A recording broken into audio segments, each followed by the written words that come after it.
다음 사고도 도로에서 일어난 사고인데 엊그제 밤입니다. 고속도로에 맥주병이 한두 병도 아니고 이렇게나 많이 쏟아졌어요. 맞습니다. 이게 광주 호남 고속도로에서 벌어진 사고였는데요. 예. 주류를 운반하던 25톤 화물차와 현금을 수송하던 4.5톤 차량이 고속도로에서 추돌하면서 벌어진 사고입니다. 예. 사고 때문에 맥주가 실려있던 것이 900여 박스 정도가 도로 위로 쏟아져 나오면서 이렇게 도로가 엉망이 된 건데요. 예. 현금 수송차 안에는 현금 다발이 들어 있었을 거잖아요. 그러네요. 이제 그것까지 도로 위로 나부꼈다고 전해지고 있습니다. 그러니까 하필이면 맥주를 운반하는 차량과 현금을 수송하는 차량이 추돌을 한 거예요. 그럼 어떻게 부딪힌 겁니까? 일단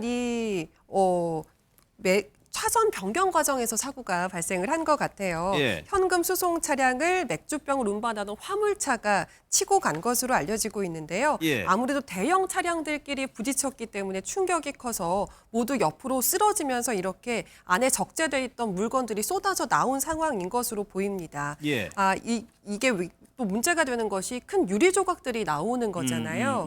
이제 이것들을 수습하는 과정이 굉장히 오래 걸렸던 것 같은데요. 도로 청소차가 잔여물들을 흡입하는 데까지 예. 수습에 꽤 오랜 시간이 걸렸던 것으로 보입니다. 그럼 서 변호사 맥주들을 이렇게 치웠다고 하고 문제는 현금일 것 같은데 현금도 다 수거가 된 겁니까?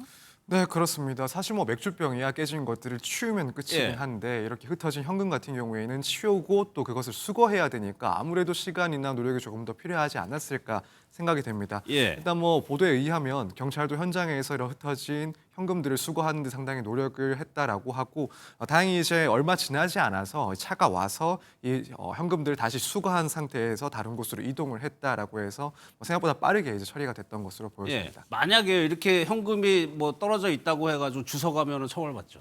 네, 그런 것들은 결국에는 뭐 유실물에 해당을 해서 이것을 동의 없이 가져가는 경우에는 그렇죠. 뭐 절도와 비슷하게 생각을 하시면 아. 됩니다. 그렇게 해서 처벌이 될 수가 있습니다. 예. 또요. 이렇게 맥주병이 뭐 이렇게 쓰러지는 사고가 종종 있어요. 맞습니다. 예. 도로에 맥주병이 쏟아지는 사고가 생각보다 빈번하게 발생하고 있는데요.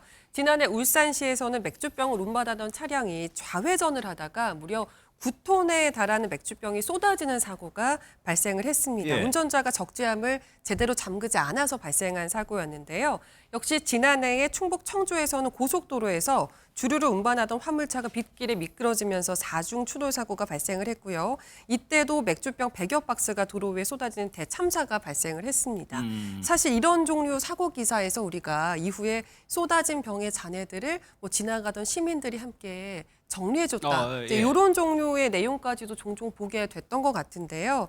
그렇다고 해서 사고가 좀 미담으로 포장돼선 안 되지 않을까. 좀 경각심을 가질 필요가 있을 것 예. 같습니다. 그럼 조 변호사님 이렇게 특히 맥주병 사고가 많은 이유도 뭐 특별히 있을까요? 사실 이 부분은 아무래도 차량을 운전을 하면서 뭐 실수가 발생을 해서 사고가 나서 어쩔 수 없이 맥주병이 쏟아진 거는 우리가 그 과실을 좀 탓하기가 좀 애매합니다.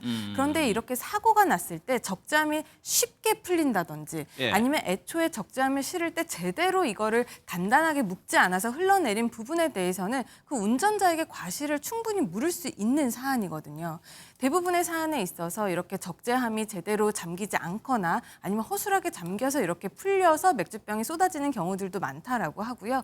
또 하나는 이제 도로 상황이 도로가 이렇게 구불구불한 길에 있어서는 급 커브를 돌다 보면 차량이 좀 흔들릴 경우가 그럴 수 있습니다. 있죠. 그리고 화물차 같은 경우에는 급 커브를 돌다가 이게 쏟아질 수 있는 부분도 있기 때문에 도로 구조적인 문제 그리고 운전자의 과실 문제 그리고 적재를 함에 있어서의 과실 문제가 여러 가지로 결합된 사건이 아닐까 생각이 듭니다. 예.